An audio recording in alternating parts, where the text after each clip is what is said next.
금일은 비트코인 분석에 앞서서 일단 나스닥 지수를 먼저 분석을 한 다음에 일단 비트코인 분석으로 넘어가도록 하겠습니다. 자, 어느 순간부터 비트코인하고 나스닥, 물론 단기적으로 뭐 일주일이나 한 달 이내는 디커플링으로 가는 경우도 있긴 했지만 중장기적으로 장기 흐름은 커플링으로 움직임이 상당히 많았죠. 거의 뭐 90% 이상이 나스닥과 비트코인이 같은 방향으로 움직이는 흐름이 많았고, 지금 보시는 차트는 나스닥 차트를 2008년도부터죠. 2008년도부터 현재까지의 차트고, 자, 하단에 보시게 되면 이 박스 구간이 있죠. 이 하단에 보시면 이 박스 구간. 이 박스 구간이 어떤 구간이었냐? 이 밑에 써놨죠. 2008년도, 2007년도에서 2008년도 넘어가는 그쯤에 미국에서 금융위기가 터졌죠. 이건 뭐 다들 알고 계시겠지만 주택담보부실대출, 서브프라임 모기지 사태가 터지면서 전 세계적으로 금융위기가 왔죠. 금융위기가 오면서 전체 증시가 단기간에 폭락을 했어요. 자, 이 박스 구간의 하락이 현재로서는 뭐 얼마 안 빠진 것 같지만 당시에 보시게 되면 자, 미국 지수, 세계 경제 대국인 미국 지수가 단기간에 자, 나스닥 지수가 이때 고점이 대략적으로 한 2200 라인이었어요. 이 서브프라임 모기지 사태 발생 전에 이 미국 지수인 나스닥 지수가 2200 구간에서 1100 이하로 떨어졌죠. 거의 1000까지. 단기간에 50% 미국 지수가 단기적으로 서브프라임 모기지 사태를 맞으면서 단기적으로 50% 폭락을 했다라는 거죠. 물론 나스닥 지수도 빠졌지만 미국 3대 지수, 다우 지수, S&P, 나스닥이 미국 3대 지수죠. 이 3대 지수가 단기간에 50% 폭락 뿐만 아니라 전 세계 증시는 50% 이상 더 폭락을 했죠. 그러고 나서 미국에서 양적 완화를 실행을 해서 꾸준히 상승을 했죠. 상승을 하고 현재는 어느 시점이냐? 자, 이 박스 구간에 단기적으로 미국 지수가 50% 폭락을 하고 현재 상황을 보시게 되면 나스닥 지수는 2023년 말이죠. 그때 거의 신고가, 미국 지수에서 역사상 신고가 구간에까지 상승을 했다라는 거죠. 자, 이 서브프라임 모기지 사태 대비 저점 대비, 이 저점 대비 나스닥 지수 같은 경우는 얼마나 상승을 했느냐? 대략적으로 저점 대비 분석을 하게 되면 16.6배 정도 상승을 했어요. 16.6배 정도 상승을 했는데, 자, 미국은 3대 지수가 있다고 했죠. S&P 지수, 다우 지수. 근데 나스닥 지수가 16.6배 상승을 하는 와중에 S&P 지수는 나스닥 지수로 수치로 환산해서 계산을 하게 되면 대략적으로 7.2배 정도 상승을 했다라는 거죠. 7.2배 정도 상승을 했고 다우 지수 같은 경우는 서브프라임 모기 사태 대비 저점 대비 현재 6.8배 정도 상승을 한 시점이에요. 자, S&P랑 다우지수 같은 경우는 어떻게 보면 커플링 상승이죠. 뭐 6.8배 대비 7.2배는 대략적으로 0.4배이기 때문에 이 커플링으로 움직였는데 지금 보시게 되면 나스닥 지수가 나홀로 상승이죠. 이 말은 다시 말해서 나스닥 지수는 현재 상당한 버블이 껴있을 가능성이 높아요. 추가적으로 상승을 할 것 같았으면 미국 3대 지수가 이렇게 받쳐줘야 돼. 실질적으로는요. 이런 식으로 물론 나스닥 지수가 기술주기 때문에 상승 반등폭이 크지만 이 나스닥 지수 전체 미국 지수가 더 추가적으로 상승을 하기 위해서는 이 S&P 지수나 다우 지수가 밑에서 받쳐줘야 된다는 거죠. 잠시만요. 추가적으로 상승을 하기 위해서는 S&P 지수나 다우 지수가 이런 식으로 밑에서 받쳐주게 되면 뭐 추가적으로 상승을 할 수 있지만 현재는 그렇지 않다라는 거죠. 나스닥 지수는 지금 나홀로 버블이라는 거죠. 이게 지금 S&P 다우지수 상승폭으로 계산을 했을 때는 물론 진짜 맥시멈으로 올라간다고 하더라도 나스닥 지수는 대략적으로 한 만 정도 라인, 이쪽 라인에 있는 게 제가 보는 관점으로 맞다라는 거죠. 이 정도가 맞다라는 거죠, 현재. 그래서 커플링으로 전체적인 증시를 끌어올리기 위해서 미국 3대 지수가 커플링으로 움직이면서 끌어올려 줘야 되는데 나스닥 지수는 현재 혼자 동떨어져 있다라는 거죠. 이런 식으로 현재.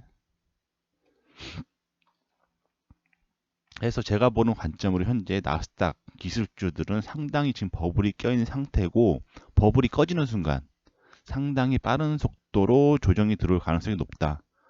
물론 나스닥 지수가 빠른 속도로 폭락을 하게 되면 S&P나 다우지수 버티지 못할 거예요.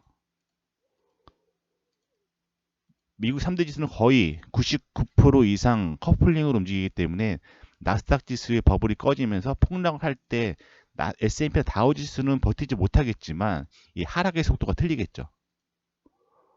가령 나스닥 지수가 2가 이 정도가 폭락하게 되면 S&P나 다우지수는 못 따라 올랐기 때문에 한 1 정도밖에 안 빠진다는 거죠.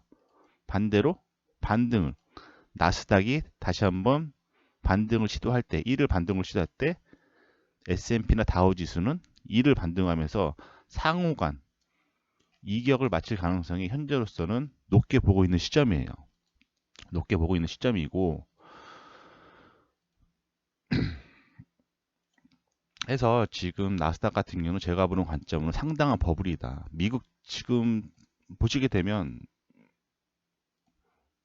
이격이 대략적으로 뭐 만 정도 잡는다고 쳐더라도 한 만 정도 잡는다고 치더라도 대략적으로 뭐 나스닥 지수가 이 정도에 걸려 있다고 여기서 S&P랑 다우 지수가 지금 커플링으로 붙어 있는 상황에서는 지금 했을 때 지금 나스닥은 상당한 버블이라는 거죠. 그래서 나스닥이 이제 코인 설명으로 넘어갈 텐데 나스닥이 추가적으로 쇼크를 받고 폭락을 했을 때 만약에 장기적으로 어저께 좀 큰 폭으로 하락을 했죠. 나스닥이 큰 폭으로 하락을 하게 되면 과연 비트코인이 디커플링으로 버틸 수 있느냐라는 거죠. 아까 설명드렸다시피 뭐 일주일, 한 달 이내는 디커플링으로 움직이는 경우가 종종 있었지만 중장기적으로는 커플링으로 움직였다는 거죠. 자, 이때 당시 거예요 아마. 이때 당시에 미국에서 양적 완화를 실행을 했죠. 양적 완화를 실행을 할 때 이때 비트코인이 거의 신고점 구간이었어요. 양적 완화 시점에 양적 완화 시점에 비트코인이 이때가 언제죠? 2021년도 한 11월 정도, 2020년 11월, 2022년도 이때 당시에 비트코인 2020 12월 자 이때 당시에 다들 뭐 비트코인 오래 하신 분도 아시겠지만 이때 당시에 1차 신고가가 나오고 1차 신고가 나오고 빠른 속도 조정이 들어왔다가 이 기관에서 미국에서 양적 완화를 실행한다고 했죠. 이때 고점을 살짝 넘겼을 거예요. 직전 고점을 살짝 넘기고 직전 고점을 살짝 넘긴 뒤에 이 시점에 미국에서 양적 완화를 실행한다고 했죠. 하지만 이 직전 고점을 넘긴 상황에서 시장에서는 어떻게 판단했느냐? 미국에서 양적 완화 시중에 유동성 자금을 걷어들인다고 하더라도 비트코인은 디지털 금으로 디커플링으로 1억 이상 상승할 거다라는 의견이 지배적이었죠. 이때 당시에 미국이 양적 완화와 무관하게 비트코인은 1억 이상 상승할 거다 했지만 미국에서 양적 완화를 실행하니까 나스닥도 폭락을 했죠. 이 시점일 거예요. 해외 선물로 보여드릴게요.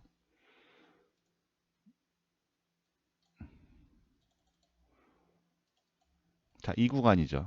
이 구간에서 미국에서 인플레이션 때문에 양적 완화, 금리 인상을 실행하겠다라고 하니까 이때 당시에 비트코인은 무관하게 상승할 거다 했지만 미 증시인 나스닥이 폭락을 하니까 결과론적으로 비트코인 또한 어떻게 됐죠? 6만 불 신고가 부근에서 16,000불까지 폭락했어요. 나스닥이 폭락을 하니까 나스닥이 폭락을 하니까 비트코인 또한 폭락을 했다라는 거죠. 좀 여기서 확대해서 보여드릴게요. 나스닥이 폭락을 하니까 1회짜리로. 자, 여기서 금리 인상을 실행을 해서 나스닥이 폭락을 하니까 비트코인 또한 폭락을 했다라는 거죠. 그리고 저점을 다지고 현재 대략적으로 2022년도 12월부터 이제 현재까지 상승 추세를 유지 중에 있지만, 자, 나스닥이 대략적으로 2020 12월이죠. 이 구간이죠.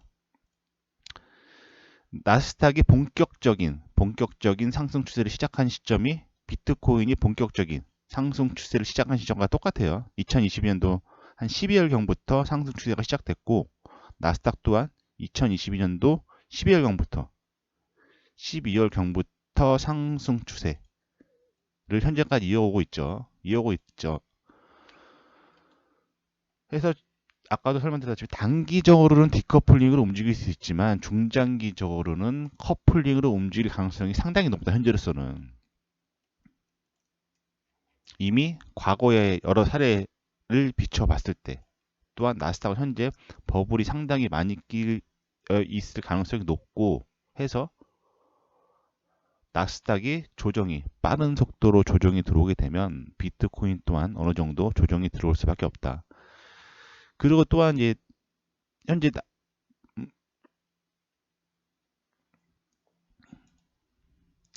그리고 직전 고점 어떻게 보면 이때 좀 다시 한번 설명드리면, 이때 코로나 쇼크가 발생을 했죠. 이때 코로나 쇼크가 발생을 하면서 이 당시에 코로나 쇼크가 발생하면서 전 세계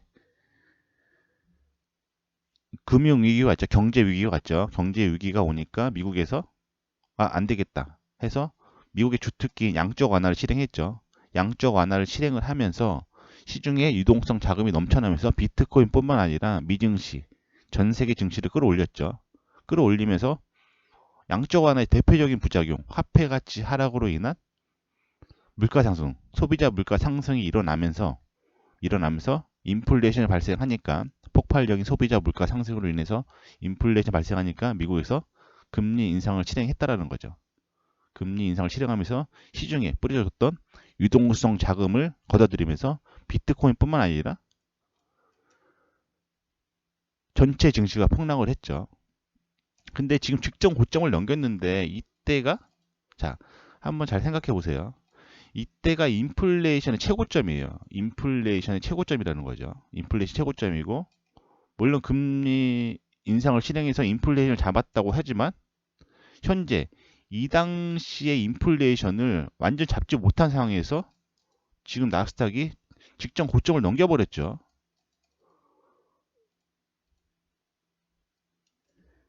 이때의 인플레이션을 확실히 잡지 못한 상황에서 지금 직전 고점을 넘겨버렸다는 거죠. 이 말은 다시 말해서 현재 나스닥은 상당한 버블일 가능성이 높다라는 거죠. 상당한 버블일 가능성이 높고, 자, 기술적 분석상 지금 직전 고점을 넘겼는데, 직전 분석 영상에서 이때 거예요. 이 고점 구간에서, 자, 이 고점 구간이 어느 이 직전의 분석 영상에서 말씀드렸는데, 이 고점 구간 돌파하지 못하게 되면 나스닥 같은 경우는 본격적인 하락 추세의 조정이 시작될 가능성이 상당히 높다. 왜? 지금까지 좀 전까지 설명드렸던 거는 이제 기본적 분석이죠. 이제 시장에서는 기본적 분석, 뭐 시황, 뭐 금리 인상, 인플레이션 이런 걸 분석하는 걸 시장에서는 기본적 분석이라고 하고, 뭐 지지 저항, 추세 같은 경우 같은 경우는 이제 기술적 분석이라고 하는데, 나스닥 같은 경우는 직전에 업로드 영상에 설명드렸다시피 추세선을 이 고점과 고점을 연결할 수 있겠죠. 이 고점과 고점을 이런 식으로 연결할 수 있겠죠.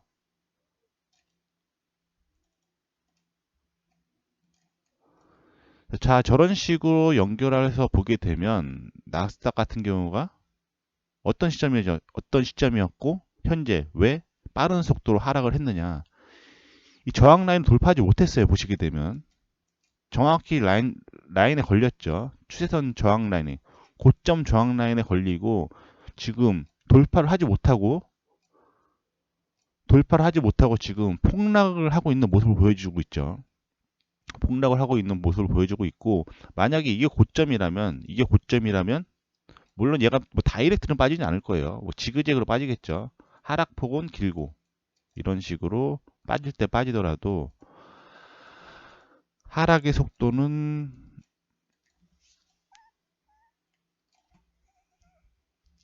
빠질 때 빠지더라도 하락의 속도는 강하고 반등의 속도는 약하고, 하락의 속도는 강하고 반등의 폭은 약하고, 이런 식으로 빠지겠죠. 자, 그렇게 되면 일봉상 단기적으로 나스닥이 브레이크가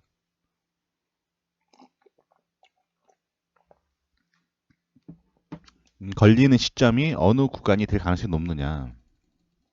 자, 동일선상으로, 이 상단과 동일선상으로 움직이는 동각 추세를 하단에 작도를 해서 보시게 되면 이런 식으로 볼 수 있겠죠.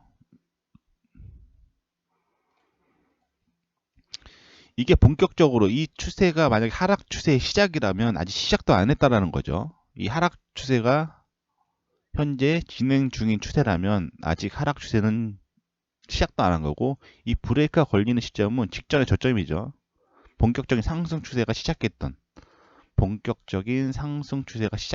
이 저점 구간 내지 횡상으로 움직이는 가장 강한 지지라인인 이 저점이 깨지는 구간이겠죠. 이 저점이 깨지는 구간까지 조정이 들어와야 어느 정도 하락 브레이크가 걸린다는 거죠. 자, 이런 식으로 고점과 고점을 연결해서 현재 저항 라인을 돌파하지 못하고 지금 하락을 시작했고, 이 추세선을 확실히 돌파하지 못하게 되면 중장기적으로 나스닥 지수가 브레이크가 걸리는 시점은 직전 저점, 대략적으로 한 14,000 라인이죠. 직전 저점 내지 횡상으로 움직이는 가장 강한 지지 라인인 13,700 라인까지 조정이 들어와야지 하락 추세가 단기적으로 멈출 수 있다라는 거죠. 자, 현재 나스닥 지수가 한 이 정도 빠졌죠. 뭐 일반적으로 많이 빠졌다고 생각하시지만 지금 현재 저 정도의 조정폭이 들어온 거고, 추세선 저항에서 아직 완전한 이 추세가 하락 추세 시작이 되면 브레이크 걸리기까지는 아직 한참 많이 남았다라는 거죠. 한참 많이 남았고, 이 정도의 조정폭이 들어오게 되면 과연 비트코인이 나스닥과 무관하게 디커플링으로 상승할 가능성이 있냐라는 거죠. 뭐 이런 식으로 조정이 들어오겠죠. 뭐 약간 다이렉트 폭락이 아니라고 하면, 뭐 이런 식으로 완만하게 조정폭이 들어온다고 하면 뭐 이런 식으로 조정이 들어오겠죠. 이런 식으로 조정이 들어오겠죠. 해서 나스닥 같은 경우는 현재 정확히 떨어지는 각도의, 자, 브레이크 걸리는 시점, 이 앞전에 떨어졌던 각도죠. 앞전에 저점을 한번 찍었던 각도를 정확히 복사해서 붙이게 되면 이 브레이크가 걸리는 시점은 추세선 하단 라인이죠. 직전 저점이다. 양지지 구간인 직전 저점까지 하락을 할 수 있다라는 거죠. 그래서 나스닥 같은 경우는 혹시 본인이 나스닥을 매매를 한다라고 하면 반등 시 매도가 맞고, 주식을 뭐 미국 주식이나 국내 주식, 뭐 미국 주식 나스닥이 쇼크를 받고 폭락을 하게 되면 뭐 국내 증시뿐만 아니라 뭐 미국 주식, 뭐 테슬라, TQQ 다 빠지겠죠, 밑으로. 해서 일단 나스닥은 반등 시 매도가 맞다. 해외 선물을 매매하시는 분들은 뭐 반등 시 매도로 대응하는 게 맞죠. 30분 봉상에서 보게 되면 올라갔을 때 뭐 단기적인 저항 라인이죠. 뭐 누구나 알고 있는 저항 라인이죠. 이제 분할 매도를 잘 해야 되는데, 뭐 이런 의미 있던 저항 라인에서 반등 시 매도가 맞다라는 거죠. 분할 매도로 잡아내는 게 맞다라는 거죠.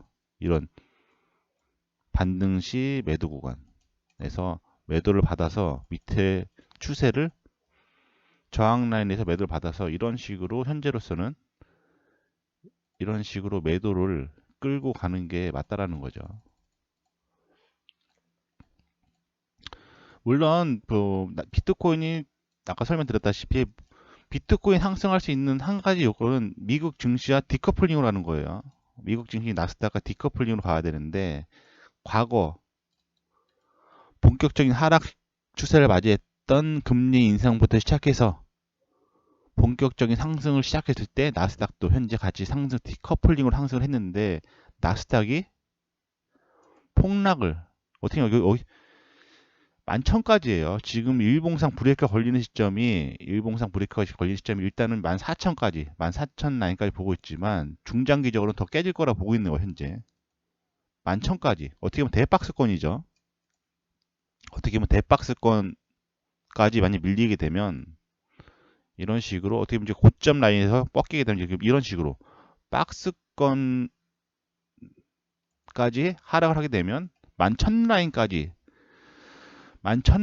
빠진다는 건데 뭐 잘 이해가 안 되시는 분 여기까지 빠진다고 보는 거예요. 실질적으로 이런 식으로 대박스권까지 하락을 하게 되면 이런 식으로 대박스권까지 하락을 하게 되면 비트코인이 과연 버틸 수 있냐라는 거죠.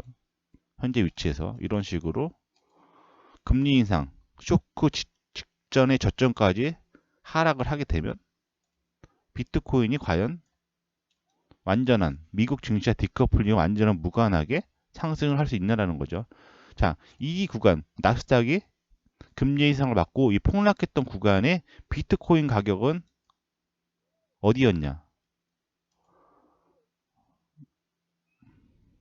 이 구간이에요. 자, 미국에서 금리 인상을 받고 폭락을 했던 구간은 비트코인 수치로 계산해서 보시게 되면 이 구간이에요. 16,000불 라인. 나스닥 지수가 비트코인 16,000불, 나스닥이 금리 인상을 받고 폭락을 했던 구간에 비트코인도 폭락을 했고 따라서 폭락했던 저점 구간이 16,000 라인인데 이게 나스닥이 폭락하게 되면 비트코인이 무관하게 버틸 수 있냐라는 거죠. 이건 뭐 잘들 한번 생각해 보시고 일단 나스닥 지수 아까 설명드렸다시피 나스닥 지수는 상당히 버블권에 있다. 버블권에 있고 이 대박스권으로 비트코인이 16,000불을 찍던 그 구간까지 대박스권 하락으로 이어진다면 과연 비트코인이 나스닥 지수와 무관하게 디커플링으로 완전한 디커플링으로 상승할 수 있냐라는 거죠. 써놨죠. 현 시점에 나스닥 버블 쇼크가 발생하면서 중장기적으로 빠른 속도로 하락을 한다면 비트코인은 나스닥 하락과 무관하게 디커플링으로 상승 추세를 계속 유지할 수 있을까요?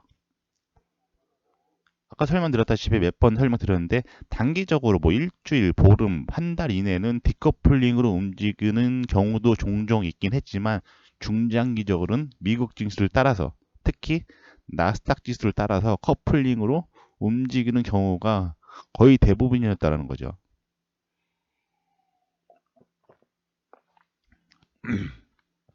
그래서 이제 비트코인으로 넘어갈 텐데 물론 비트코인 지금 상당히 상승 속도가 빠르긴 해요. 상당히 상승 속도가 빠르고 뭐 다들 아시겠지만 이 끌어올리는 요인이 두 가지죠. 현재 비트코인을 끌어올렸던 요인이 두 가지. 나스닥이 상승을 했기 때문에 나스닥이 상승을 했기 때문에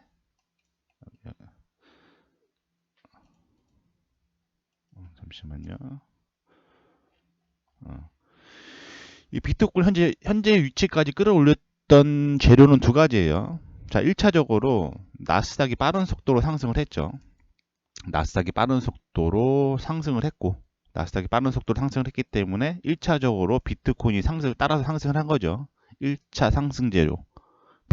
나스닥이 상승을 했기 때문에 비트코인이 커플링을 상승을 했고 중간에 재료가 하나 더 붙었죠. 중간에 뭐가 붙었죠? 이제 이번 주 원래 오늘 발표난다고 했는데 어떻게 될지 모르겠는데 SEC에서 비트코인 현물을 승인해 준다 라고 해서 승인 재료로 타고 올라갔는데 이거 사실상 규정 확정이죠.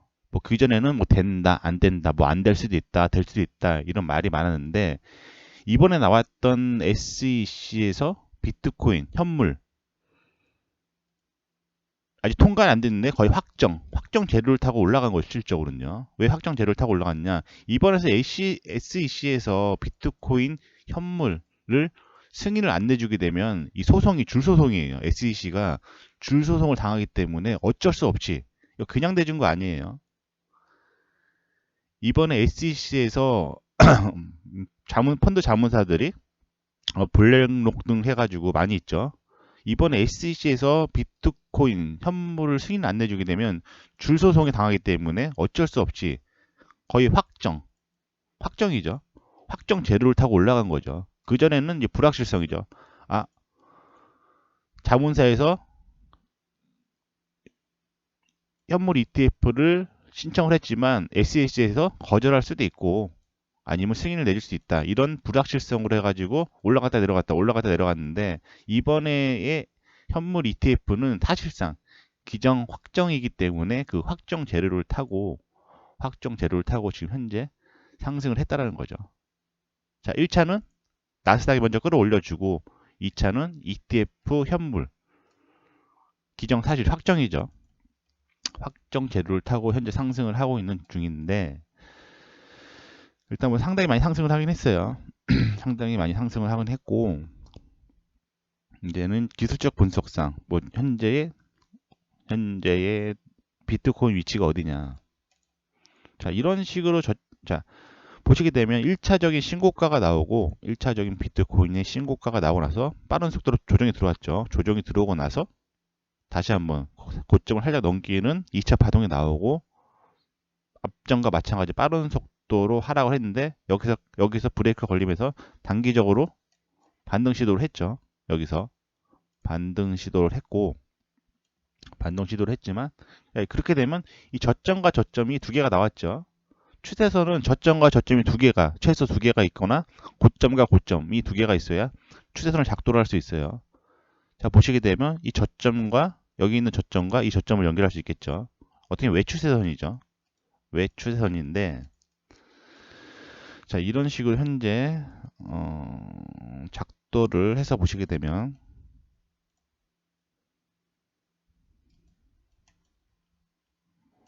이걸로 앞전 적점을 하는 게 맞겠죠. 왜냐면 여기서 통과가 되기 때문에 이런 식으로 저점과 저점을 연결을 해서 보시게 되면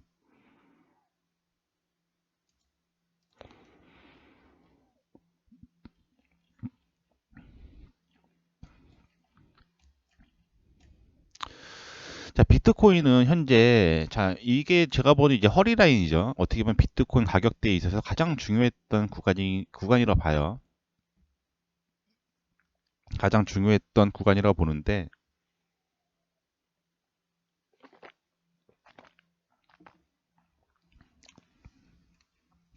자, 비트코인이 추가적으로 상승할 것 같았으면 자, 여기서 1차적인 대상승장이 왔고 조정파가 걸리면서 이렇게 브레이크 걸렸죠. 브레이크 걸린 뒤에 직전 신고가를 넘기는 파동이 한 차례 더 나왔고 다시 한번 앞전까지 폭락을 했지만 여기서 반등을 시도를 해줬단 말이에요. 반등을 시도를 해주고 비트코인 추가적으로 상승할 것 같았으면 이 추세선 라인을 깨지 않고 이런 식으로 상승을 했어야 맞다라는 거죠. 그만큼 비트코인 가격에 있어서 상당히 중요했던 허리라인 가격 지지라인인데 보시게 되면 이 구간에서 이 구간에서 반등 지지가 실패하면서 2차적으로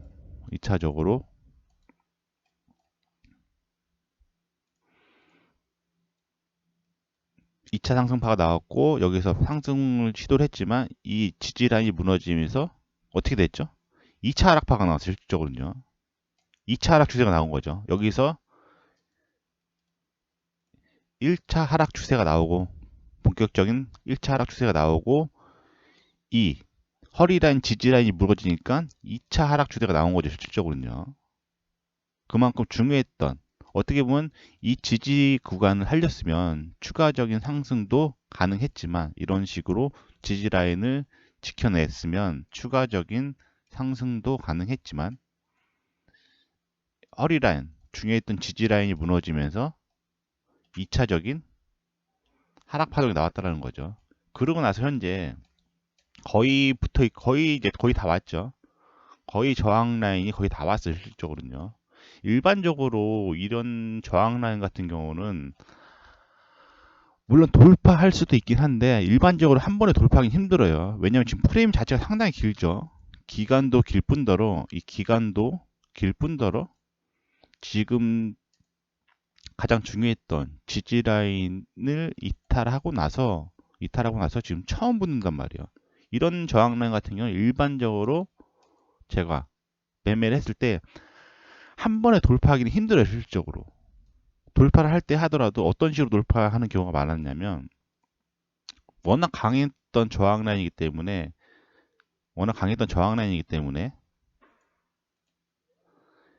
고점을 때려주면서 이 저항 라인의 매물대를 받으면서 돌파를 할 때 하더라도 저항대를 약하게 만든 뒤에 이런 식으로 돌파하는 경우가 상당히 많았다는 거죠.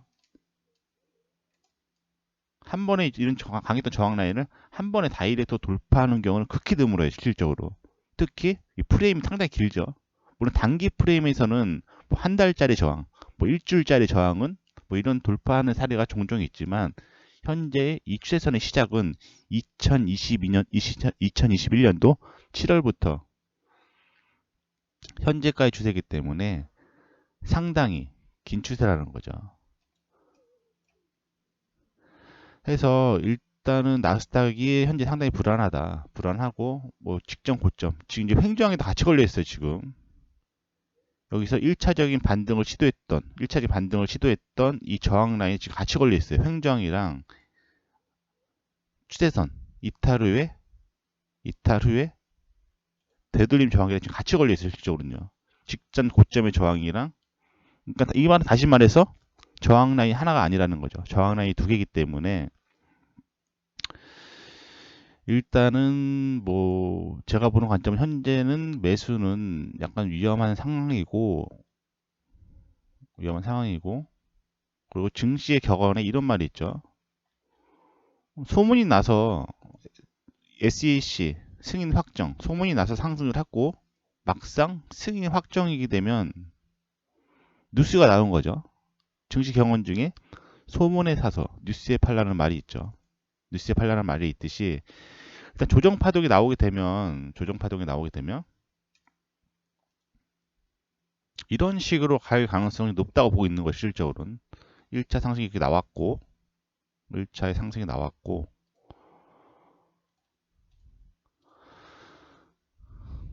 2차 하락파가 나왔고 지금 어떻게 보면 되돌림 저항 구간이죠. 되돌림 저항 구간인데 여기서 만약에 저항 라인을 돌파하지 못하게 되면 이런 식으로 장기적으로 비트코인도 가격 조정이 들어올 수 있다라는 거죠. 자, 그럼 가격 조정이 본격적으로 들어오게 되면 어느 구간까지 들어올 수 있느냐? 아까 설명드렸다시피 나스닥 위치가 상당히 불안해요. 나스닥 위치가 11,000까지 하락을 하게 되면 비트코인 가격으로는 16,000불 라인까지 위치해 있던 거예요, 실질적으로. 물론 여기까지는 빠지진 않겠지만 아까 설명드렸다시피 나스닥 지수가 대박스권으로 버블이 터지면서 박스권으로 움직인 장기적으로 박스권 파동을 직전 금리 인상 저점까지 폭락을 하게 되면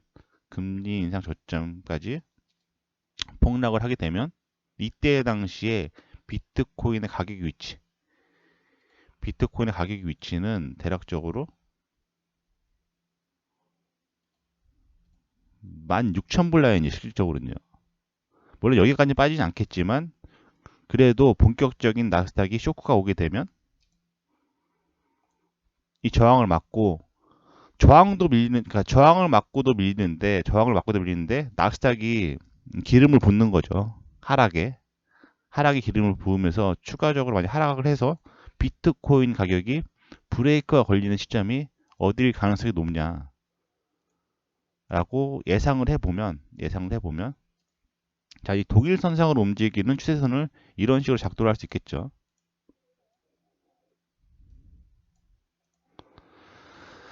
해서 음, 본격적으로 나스닥이 이 비트코인이 물론 올라갈 때는 나스닥이 한번 1차적으로 끌어올려주고 SEC 현물로 해서 2차적으로 끌어올려줬지만 반대로 하락하게 되면 추세선 저항으로 1차적으로 밀리면서 나스닥이 폭락을 하면서 다시 한번 밀어주겠죠, 밑으로. 해서 만약에 본격적인 저항을 막고 나스닥을 따라서 커플링으로 움직인다고 하면 대략적으로 28,000불 라인, 뭐 3만 불 최소 이 지지 라인, 3만 불 지지 라인 내지 이 3만 불, 어쩌면 되돌림 지지죠. 그러니까 중요한 건 보시게 되면 통상 상승을 할 때 이랬던 강했던 저항 라인이죠. 이 강했던 저항 라인이죠. 한번 1차 고점에 나오고 어떻게 보면 직전 고점에 자, 지금 비트코인 단기적인 기술적 분석상 직전의 고점을 하락을 하고 1차 저항을 맞고 하락, 2차 저항을 맞고 하락, 그리고 3차 때 돌파를 했는데 통상 저렇게 딱 강했던 저항은 이런 식으로 돌파한 후에 지지를 받고 이렇게 상승을 하거든요. 이런 식으로. 근데 여기서 한 번에 지지도 받지 않고 그냥 다이렉트로 상승을 했죠. 그래서 만약에 여기 조정이 들어오게 되면 1차적으로 브레이크가 걸리는 지점은 한 3만 불 라인 정도. 3만 한 2천 불 라인 정도 되겠네요. 3만 2천 불 라인 내지 조금 더 현재 추세선 하단까지 지지를 받게 되면 현재 추세선 하단까지 내려와서 지지를 받게 되면 뭐 3만 불 라인 단기적으로 깨질 수도 있겠죠. 뭐 한 2만 8천 불 라인까지. 그럼 이런 식으로 볼 수 있겠죠. 중장기적으로 1차 상승,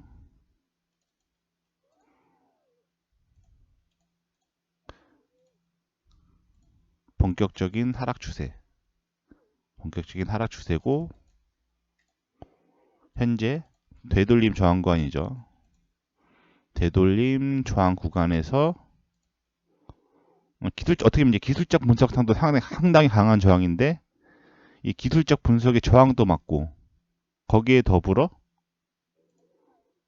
더불어 나스닥 하락 쇼크까지 맞게 되면 이 브레이크가 걸리는 시점은 중장기죠. 뭐 하루 이틀 만에 떨어진다는 건 아니에요. 중장기적으로 만약 하락 추세가 진행이 된다면 중장기적으로 뭐 하락 추세가 진행이 된다면 비트코인이 브레이크가 걸리는 시점은 뭐 3만 불에서 2만 8천 불 라인이 될 가능성이 높다라는 거죠. 그래서 뭐 간단 쉽게 보시게 되면 이런 식으로 보고 있다고 보시면 될 것 같아요. 외추세선 이탈 후에 되돌림 저항 구간이다. 외추세선 어떻게 보면 비트코인 상승할 것 같았으면 이 구간에서 상승을 했어야지 맞지만 이 구간에서 추가적인 지지를 받고 상승을 이끌어야 될지 맞지만 이 지지 라인이 무너지면서 한 번 더의 하락 파동이 나온 지점 그만큼 중요했던 허리라인 가격이고 저렇게 앞전에는 지지였지만 이탈되고 나면 저항이고 현재 한 번 처음 붙는 저항 구간이다. 처음 붙는 저항 구간이고 저항대가 상당히 강하다. 그리고 현재 SEC 현물 확정이라고 하지만 이미 기존에 확정 사실로 인해서 소문이 나서 올라온 거고 일단 뉴스가 발표가 되게 되면 어떻게 보면 재료 소멸의 가능성이 높고 나스닥을 따라서 어떻게 보면 기술적 분석상 추세 저항 쇼크를 맞고 하락하는 도중에 나스닥까지 하락을 하게 되면 비트코인 또한 중장기적으로 하락 추세를 유지하고 브레이크가 걸리는 시점은 28,000불 라인에서 직전의 저점이죠. 직전에 저항 라인 돌파 후에 되돌림 지지 구간이자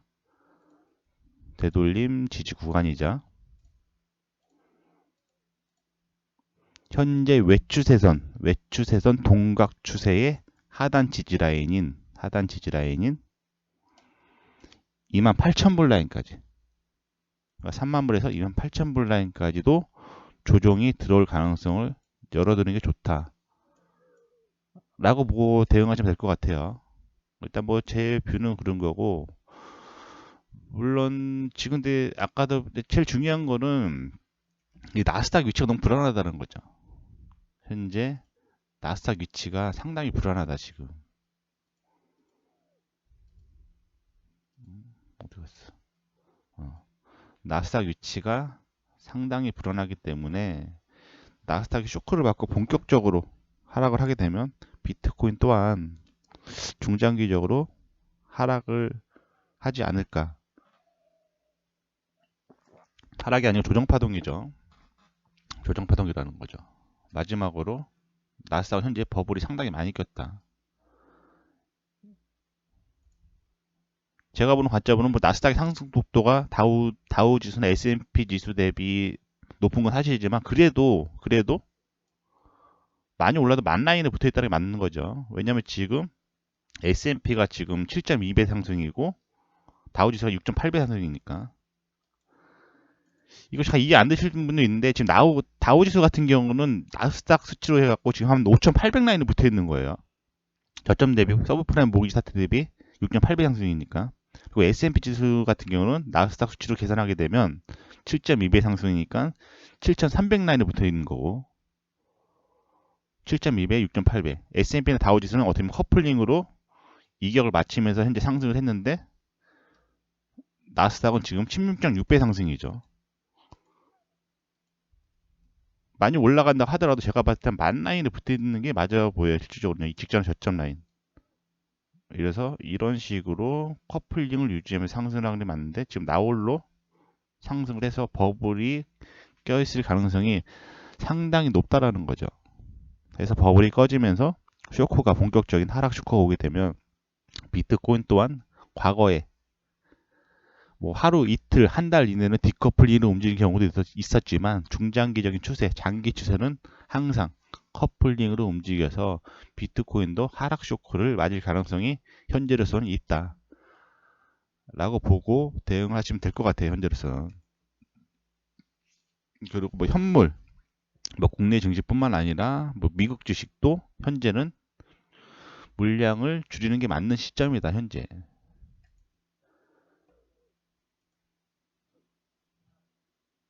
해서 뭐 그런 식으로 대응하시면 될 것 같고, 이거 나스닥 그 현재 이해를 하기 위해서는 이 나스닥 지수의 위치를 잘 생각을 한번 해보세요. 그리고 본인들 개인들도 이 서브프라임 모기 사태 대비 현재 나스닥 지수 뭐 개인적으로 계산을 해보시면 알 거예요. 해가지고 S&P 지수, 다우 지수가 얼마나 상승을 했는지. 아까 설명드렸다시피 미증시가 똑같아 올라가려고 하면 S&P나 7.2배 이게 미증시가 추가적으로 상승하기 위해서는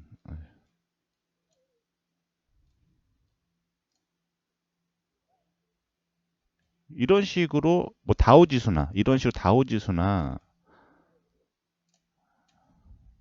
S&P 지수나 다우지수가 받쳐줘야 된다는 거죠. 이런 식으로 받쳐주면은 뭐 추가적인 상승은 가능하겠지만 이런 식으로 S&P나 다우지수가 추가적으로 밑에서 나스닥 지수를 받쳐주고 있으면 추가적인 상승이 가능할지는 모르겠지만 지금 동떨어져 있다는 거죠. 완전한 버블일 가능성이 높죠.